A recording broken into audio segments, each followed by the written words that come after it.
Grand Theft Auto 6 Trailer 1 was announced by Rockstar on the 8th of November 2023. What preceded was nothing short of a disaster, embroiled in corruption, which inevitably ended up with a low-resolution version of the GTA 6 trailer leaked all over social media, forcing Rockstar's hand in releasing the trailer early. Myself and other creators to this point have only really commented on the fact that the trailer was leaked. We've never really dived into why it happened, how it happened, and the more intricate details of the events that unfolded. So of course we've established the what. Now we need to actually determine the why, and more importantly, the how.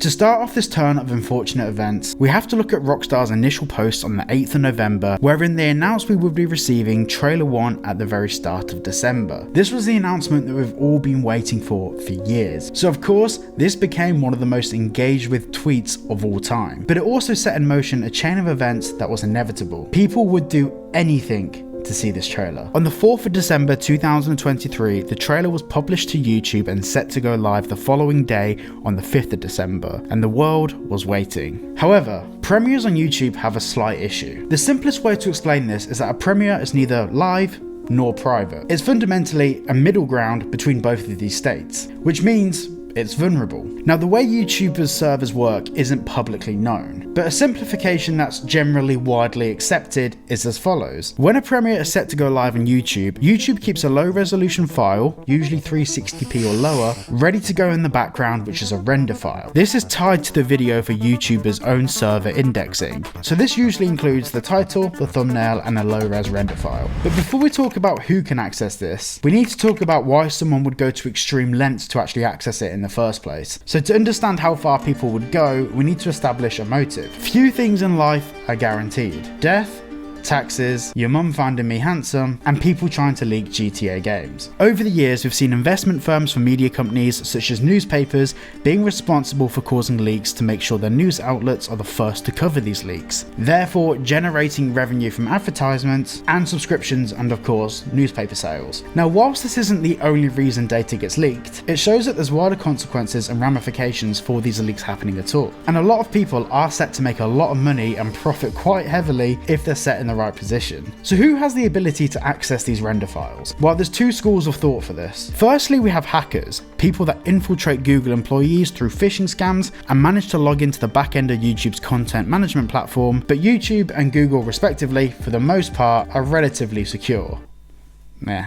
Which then lends some weight to the other option. A YouTube employee could have leaked the GTA 6 trailer or given someone the ability to leak the trailer. YouTube employees have actually been behind a number of huge leaks. According to 404 Media via Insider Gaming, Google has investigated such leaks since 2013 through to 2018. There has been one Google employee who was behind a bunch of Nintendo leaks. However, Insider Gaming have some inside info on the GTA 6 trailer leak. They claim to be aware of two similar investigations that took place at Google/YouTube. The most recent investigation supposedly began quickly following the GTA 6 trailer leak, though Insider Gaming does say that this could purely be a coincidence. Though it would make sense for YouTube and Google to investigate it, it broke the non-music view count in 24 hours, and Take-Two Interactive are notorious for looking for legal action. However, 24 hours ago, ZachXBT took to Twitter to share his findings. The GTA 6 trailer was leaked by a threat actor who goes by the alias Skenker. He purchased access to a YouTube admin panel which allowed him to view the unlisted video early. The timeline is as follows. At 8:50 PM, Skenker first mentions having the new GTA trailer and shares the YouTube admin panel screenshots on Telegram. At 8:58 PM, Skenker shares a screenshot from the trailer showing the GTA release date. At 9:58 PM, Skenker leaks the trailer on Twitter, and at 11:10, Rockstar verifies the leak. Now, this was out of office hours for a lot of Rockstar employees, so I imagine there was quite a large scramble at Rockstar to pass this information up the chain of command to try and ascertain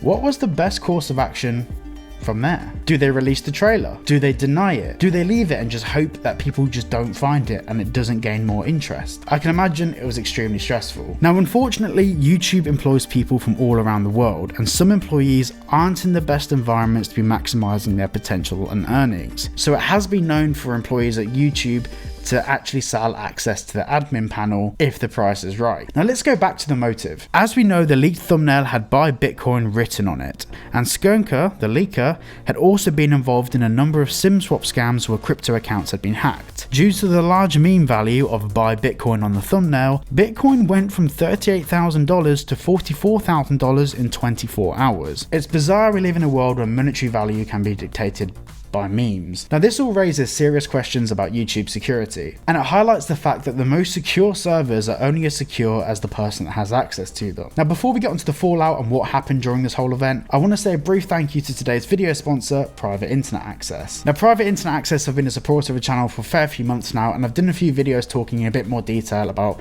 how they operate and why they are, in my opinion, the best VPN to use. But Private Internet Access, in my opinion, is particularly great for gaming. For example, in GTA Online, Rockstar still use the P2P model, which is the peer-to-peer system where you're not connecting to a server somewhere, you're actually matchmaking through a server and then directly connecting to someone's console or PC. Now this is a bit of a generalization, but overall it's relatively dangerous. People can gain access to your IP address and potentially utilize that to find ways to exploit you. Now of course there's a lot of theories out there that VPNs slow down your internet connection. I did some tests on my full Private Internet Access video where I compared the internet speed with a VPN and without a VPN, and honestly it was negligible. However, with Private Internet Access's VPN, here's my internet speed before and here's my internet speed with the VPN. It's negligible. In fact, my upload speed weirdly went up a little bit. I don't understand that. Now another thing is a lot of DLCs and online content, whether that be movies or gaming, are only available in certain countries. For example, the casino is not available on GTA Online for a lot of countries out there, but by connecting to a VPN before you boot up the game, you can just switch your country and be in a complete different location, giving you access to content that otherwise you wouldn't have had. Now if this all sounds really interesting to you,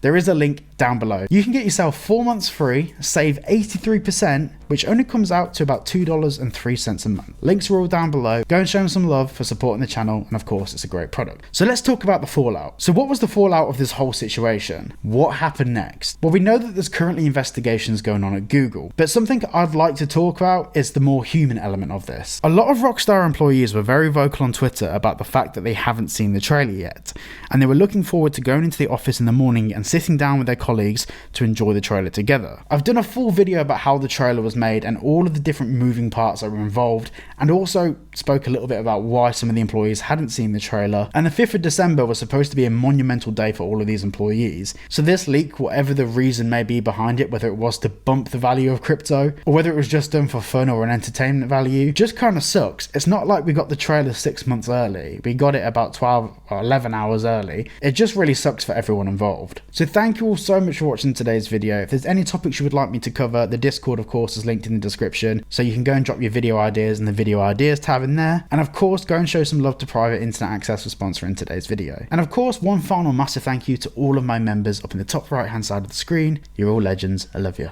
Thank you all for watching, and I'll see you all in the next one. Spin the cylinder,